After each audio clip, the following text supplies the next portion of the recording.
Assalamualaikum warahmatullahi wabarakatuh. Perkenalkan, nama saya Sulispiana Syafira dengan NIM 19051166065 dari PGSDC 2019, Program Studi Pendidikan Guru Sekolah Dasar Fakultas Keguruan dan Ilmu Pendidikan Universitas Mula Warman. Di sini saya akan membahas pembelajaran konsep dasar IPA di SD. Di sini saya akan menjelaskan tentang karakteristik makhluk hidup, habitat makhluk hidup, adaptasi dan bentuk adaptasi makhluk hidup. Makhluk hidup adalah kumpulan molekul-molekul yang saling mempengaruhi sedemikian sehingga berfungsi secara stabil dan memiliki sifat hidup. Beberapa karakteristik makhluk hidup. 1. Bernapas. Bernapas merupakan proses mengambil oksigen dari lingkungan dan mengeluarkan gas karbon dioksida dari tubuh. Sementara tumbuhan bernapas dengan menghirup karbon dioksida. Makhluk hidup memiliki alat respirasi yang berbeda-beda. Contohnya, manusia bernapas dengan paru-paru, ikan bernapas dengan insang, burung bernapas dengan pundi-pundi udara, dan lain-lain. 2. Tumbuh dan berkembang. Proses tumbuh makhluk hidup bersifat irreversibel. Misalnya, manusia yang sudah dewasa tidak bisa menjadi kecil lagi. Pada suatu waktu tertentu, proses tumbuh berkembang makhluk hidup juga akan berhenti. 3. Berkembang biak. Tujuan makhluk hidup adalah untuk berkembang biak dan melestarikan jenisnya agar tidak punah. Baik manusia, hewan, atau tumbuhan dapat melakukan proses berkembang biak. Manusia dan mamalia berkembang biak dengan melahirkan anak lewat jenis betinanya. Hewan lain juga ada yang berkembang biak dengan cara bertelur. Sementara tumbuhan berkembang biak dengan berbagai cara, diantaranya adalah cangkok, stek, dan lain-lain. 4. Bergerak. Bergerak adalah berpindahnya sebagian atau seluruh bagian tubuh makhluk hidup karena adanya rangsangan internal ataupun eksternal. Misalnya, manusia bisa bergerak dengan kaki dan tangan.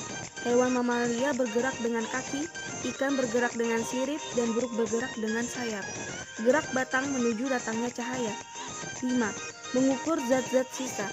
Proses ekskresi ini sangat penting dilakukan bagi makhluk hidup karena zat sisa tersebut bersifat racun, sehingga jika tidak dikeluarkan akan mengganggu kinerja tubuh. Organ ekskresi pada manusia dan hewan terdiri dari paru-paru, kulit, ginjal, dan anus. Paru-paru mengeluarkan zat sisa yang berbentuk karbon dioksida dan uap air. Sementara proses ekskresi pada tumbuhan dilakukan melalui bagian stomata dan lentisel. 6. Pekat terhadap rangsangan. Sifat ini adalah wujud reaksi terhadap perubahan yang terjadi di sekitarnya. Rangsangan yang dimaksud bisa berupa cahaya, sentuhan, suara, panas, dingin, bau, rasa, dan lain-lain. 7. Membutuhkan makanan dan nutrisi.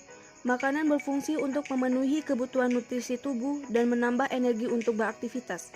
Berdasarkan cara mendapat makanan, makhluk hidup dibagi menjadi dua macam, yaitu 1. Makhluk hidup autotrof dapat menghasilkan makanan sendiri, yaitu tumbuhan. 2. Makhluk hidup heterotrof tidak dapat menghasilkan makanan sendiri, yaitu hewan dan manusia. 8. Melakukan metabolisme. Proses metabolisme berlangsung di dalam sel tubuh. Kegiatannya berupa transformasi energi berupa bahan makanan seperti glukosa, asam amino, dan asam lemak menjadi sumber energi untuk melakukan berbagai aktivitas sehari-hari. 9. Adaptasi. Adaptasi adalah kemampuan makhluk hidup untuk menyesuaikan diri dengan lingkungan agar mampu bertahan hidup di habitatnya. Adaptasi makhluk hidup dibedakan menjadi 3, yaitu adaptasi morfologi, fisiologi, dan tingkah laku. Habitat makhluk hidup. Habitat adalah suatu tempat di mana makhluk hidup atau juga organisme tinggal. Di dalam suatu habitat itu bisa dikatakan sebagai tempat di mana bertemunya segala macam kondisi lingkungan, terutamanya itu bagi makhluk hidup untuk dapat bertahan hidup. Klasifikasi habitat terbagi menjadi 8, yaitu 1. Padang rumput. Padang rumput merupakan ekosistem yang terjadi di wilayah padang rumput. Maksudnya, interaksi yang dilakukan oleh organisme-organisme padang rumput itu dengan komponen-komponen biotik serta abiotik yang berada di lingkungannya. 2. Tundra. Tundra merupakan suatu bioma tempat terhambatnya suatu pertumbuhan pohon dengan rendahnya suhu lingkungan sekitar. Oleh sebab itu, daerah ini disebut dengan daerah tanpa pohon. Tundra ini terdapat di wilayah bumi sebelah utara, juga ditemukan di daerah dekat Antartika, serta terdapat juga di puncak pada pegunungan yang tinggi. 3. Gurun. Untuk tumbuh yang hidup di daerah gurun itu biasanya akan tumbuh dengan secara menahun. Sebab tumbuhan itu kemudian akan menyesuaikan dengan kondisi daerah yang sulit terdapat air itu dengan bentuk morfologi. Tumbuhan yang bisa hidup di gurun ini biasanya mempunyai daun kecil, tebal, serta memiliki akar yang sangat panjang. 4. Hutan hujan tropika. Hutan hujan tropika ini merupakan suatu bioma berupa hutan yang kondisinya itu selalu basah atau juga lembab, yang bisa ditemui di wilayah sekitar Khatulistiwa, yakni kurang lebih pada lintang 0 derajat sampai 10 derajat ke utara serta ke selatan garis Khatulistiwa. 5. Hutan gugur.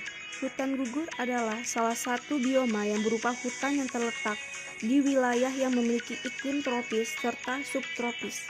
6. Bioma taiga atau disebut dengan bioma boreal atau juga hutan taiga atau hutan konifer ini terletak di antara daerah subtropis serta kutub di belahan bumi bagian utara. Bioma taiga ini adalah bioma terrestrial atau daratan.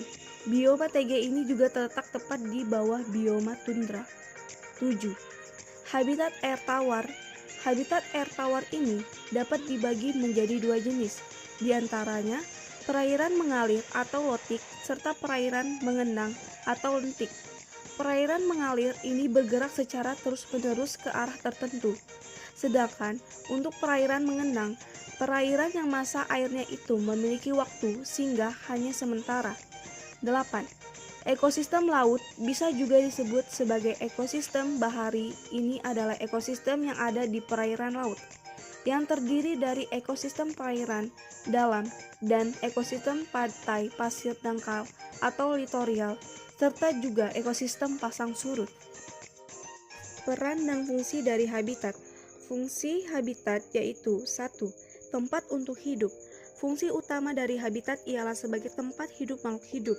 Dengan habitat yang sesuai tentu suatu spesies makhluk hidup itu bisa atau dapat berkembang biak, mencari makanan, sampai pada bertahan hidup. 2. Sebagai tempat perlindungan. Habitat yang cocok untuk suatu makhluk hidup tentu memiliki kemungkinan besar bisa atau dapat bertahan dari segala macam ancaman. Contohnya saja seperti ancaman dari predator atau pemangsa. Peran habitat. 1. Sebagai tempat tinggal untuk seluruh makhluk hidup di bumi. 2. Tempat tumbuh serta berkembang makhluk hidup. Adaptasi. Adaptasi adalah sebagai suatu kemampuan makhluk hidup dalam menyesuaikan keadaan dirinya dengan lingkungan tempat hidupnya. Pada setiap makhluk hidup akan berusaha untuk dapat melakukan adaptasi untuk mempertahankan kelangsungan yang sehingga kelestarian hidupnya akan dapat terus terjaga. Adaptasi memiliki 3 bentuk, yaitu 1. Adaptasi morfologi merupakan suatu adaptasi yang dilakukan makhluk hidup melalui penyesuaian bentuk atau alat-alat tubuhnya dengan lingkungan habitatnya. Contoh adaptasi morfologi. 1. Manusia. Rambut manusia akan berubah jika sudah lansia. 2. Hewan. Burung pelikan mempunyai paruh yang berkantung agar dapat bisa membawa makanan untuk anaknya. 2. Adaptasi fisiologi merupakan suatu adaptasi yang dilakukan makhluk hidup yang melalui penyesuaian fungsi kerja alat-alat tubuhnya dengan lingkungan habitatnya.